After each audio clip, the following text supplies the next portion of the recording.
مولا فرماتے ہیں جو شخص کسی چیز کا زیادہ خیال رکھتا ہے اس کی حقیقت معلوم کر لیتا ہے۔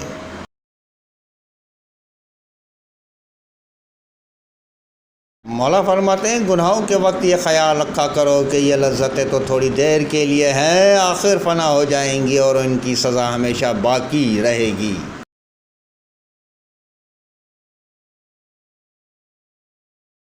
مولا فرماتے ہیں بے شک دلوں کے میں برے برے خیالات گزرتے ہیں مگر سلیم عقلیں ان سے باز رکھتی ہیں۔ مولا فرماتے ہیں جس شخص کو اپنے خیالات خراب ہوتے ہیں ان میں بد نظمی زیادہ ہوتی ہے، وہ ایسے لوگوں کے نسبت خیانت کا خیال کرتا ہے جو اس کی خیانت نہیں کرتے۔ مولا فرماتے ہیں غلط خیالات سے کجروی کی تاریخ راستے تم کو بہکا کر کہاں لے جاتے ہیں اور بے اصل اور جھوٹی آرزوؤں میں تمہیں کہاں پہنچاتی ہیں۔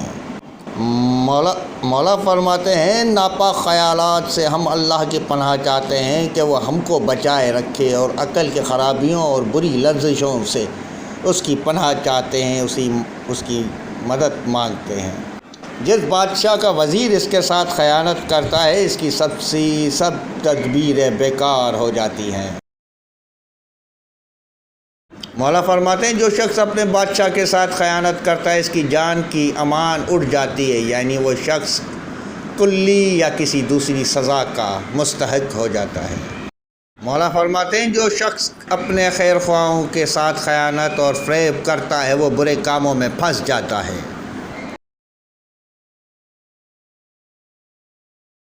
مولا فرماتے ہیں جو شخص تجھے اپنا امین بنائے اگرچہ وہ تیری خیانت کرے مگر تو اس کی خیانت نہ کر، تیرا دشمن تجھے عیب لگائے مگر تو اسے عیب نہ لگا۔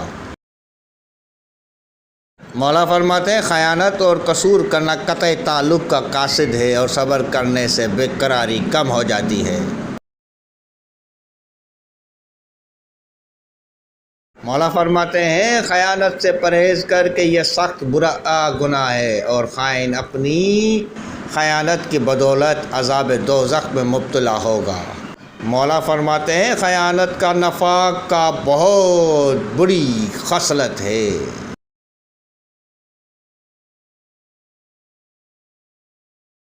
مولا فرماتے ہیں صلح کرنے والے اور مشورہ طلب کرنے والے کے ساتھ خیانت کرنا نہایت بری بات ہے، بہت بڑی برائی اور عذاب دوزخ کا باعث ہے۔ سلام سلام سرکار قائم آل محمد، سلام سلام سلام سلام یا فرزند فاطمہ۔